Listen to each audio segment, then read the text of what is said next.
Joining me this morning is Congressman Mike Waltz, who represents District 6. That stretches from southern St. Johns County into central Florida past Deltona. So welcome, Congressman. Thank you for coming by. Yeah, sure. Thanks so much. Appreciate you having the time to do this. And let's start with what's shaping up to be obviously a huge hot-button topic for this congressional session, gun control. Yeah.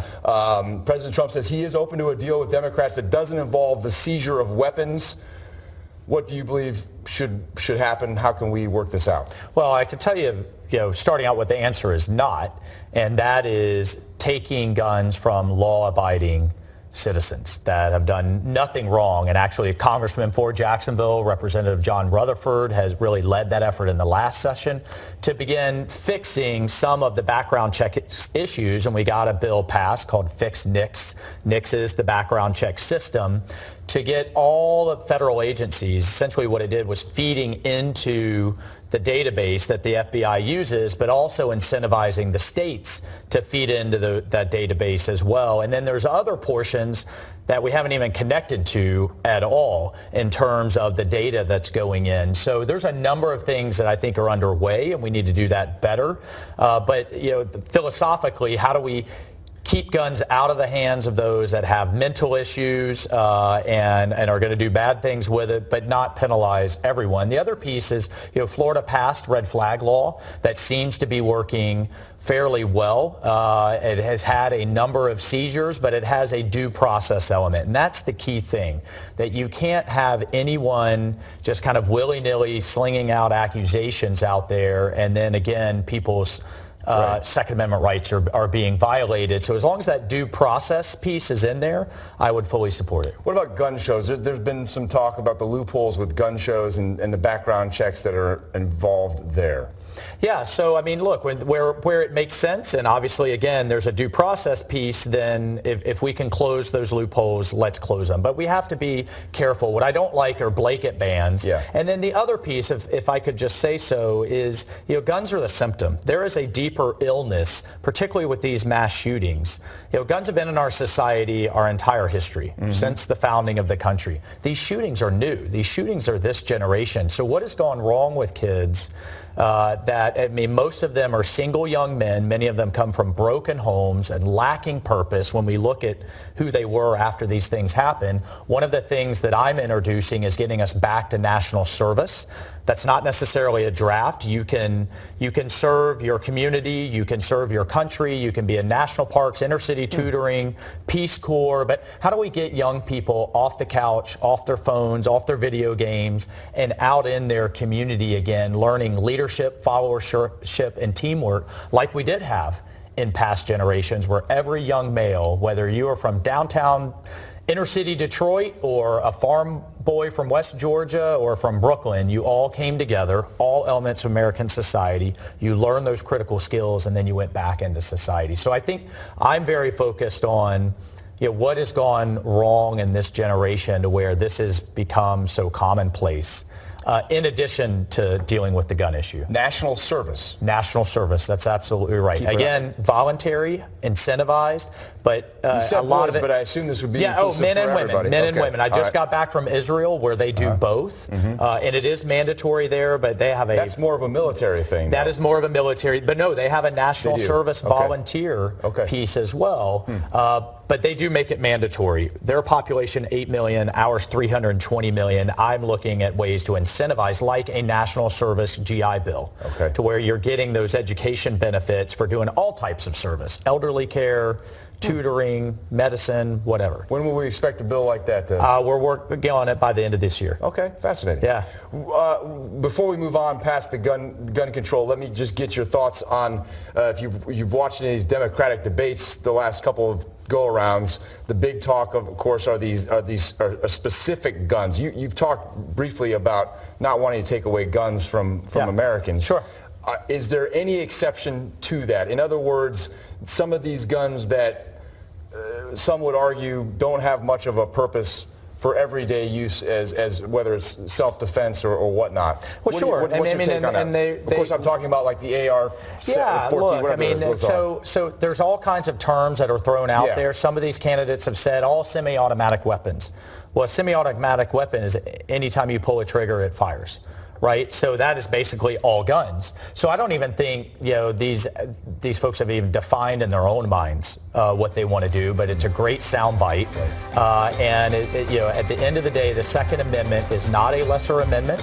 It is one of the key components of the Bill of Rights for Americans to be able to defend themselves and defend their families, and we need to respect that and honor that and be very careful with it. Let's talk about, you and I were talking off camera about the hurricane season. Thankfully Florida missed Dorian. Obviously the Bahamas did not. We really dodged a bullet there. Yeah, we're in the process, we hope, of missing another storm now. We're in the peak of the season. What are you doing to ensure that Florida continues to get FEMA money and other funds from the federal government and other places to recover from disasters, respond to disasters? Yeah, so there's the recovery aspect, right? And one of the things that we are working hard on is why, frankly, it's taking FEMA so long through the state to reimburse these local counties. I mean, I have small cities that are owed millions and millions of dollars. I have a community that just received a check for Hurricane Faye. Wow. Which is from 2008. Wow. We thought Jacksonville was bad, not down in money Volusia County, from Irma. right? So wow. Now that we need to get through this season, we need to be prepared. Right. But after that, I'm going to take a hard look at why this reimbursement process is so broken. I know Governor DeSantis has taken a hard look at it as well. What do you think? I mean, just at a glance. Other than the obvious government bureaucracy. Yeah, I think, but that's exactly what it is. Okay. It is, for example, you may submit, a county may submit 200-line request for reimbursement, and they find a problem with one line and the whole thing gets thrown out, rather than just carving that off and dealing with it. I mean, we have to be good stewards of the taxpayers' dollars, and a lot of these restrictions came in after Katrina because a lot of folks were frankly defrauding the government. But the pendulum, I think, has gone too far, and we need to get back to some common sense solutions. The other piece is resiliency. Mayor Curry, I think, has really been a leader on this. Governor DeSantis just named a chief resiliency officer. How do we look at, we became a very resilient state to wind damage after Andrew. If you look at subsequent hurricanes, homes built after Andrew in 1992 are surviving. The ones built before are not. We need to get to the same place with flooding. And I've joined the National Flood Coalition. The seas are rising. We can debate all day long about why that is, but they are. Anybody who grew up on the beach knows it's smaller than when we were kids, and we're flooding more and more often. So how do we get into resiliency and how we build our roads, our infrastructure, our utilities? And that's what the Chief Resiliency Officer for the government is going to be looking at for the state. Interesting you bring that up, because it seems as though in the past some leaders have been not willing to address the sea rise issue. St. Augustine's been really good about it. Yeah. Jacksonville, absolutely not as much. How do you work that out? Because as you just said, we can debate why, but it seems to be pretty accepted fact that they are rising. Yeah, it's happening. We're flooding more often. And I think there are some things that we can look at. For instance, how impermeable or permeable are the materials that we're using for road construction, so that water, we don't have roads flooding out just with regular rainstorms, like what's happening down in South Florida right now in Miami and other places. We can look at the elevation that we're building things. I mean, we could look at how to make the state more resilient, and we're looking at how close people are building onto these waterways, whether they're rivers, the intercoastal, or beaches, and the barrier islands you look at it from a common sense kind of point of view. Yeah, look at what Volcano Beach is experiencing right now, for instance. Right. That kind of is how the island is supposed to work. In Flagler County, which is in my district, part of US 1 is getting washed away, and we're looking at seawall solutions, but in ways that are environmentally acceptable and that frankly are visually acceptable, where we can put dunes on top. The turtles and fowl and other types of wildlife can coexist. But this takes strategic planning and not just reaction. Let me ask you another question regarding that, because Chief Meteorologist Mike Burrish has done a story recently on the fact that there aren't unified codes for building homes and to survive hurricanes. And so that's why we have some issues with some areas not doing as well surviving these storms. Do we need, as a state, unified building codes? Well, I don't know yet, to be honest, but that's what the Chief Resiliency Officer and that's what Governor DeSantis are taking a hard look at, is we have a lot of communities that are taking action at different levels and heading in different directions. And how do we put a broader statewide strategy on that? And then, frankly, how do we bring some international best practices in play as well? For instance, the Danes and the Dutch have been dealing with this for their entire history, and they have some innovative techniques that they're using. So I think it's been overdue, as you mentioned, to get some broader strategic long-term thinking and planning in place. Military jobs, big part of our economy. Yeah. What are you doing in the way of defense spending plans? We don't want to say bringing home the pork because that's not quite the way it works anymore. But I guess the other thing, too, is how do you protect projects that are already happening? As we've seen with the building of the wall, funds have been shifted. And thankfully, I don't believe anything has been affected in our area. Yeah.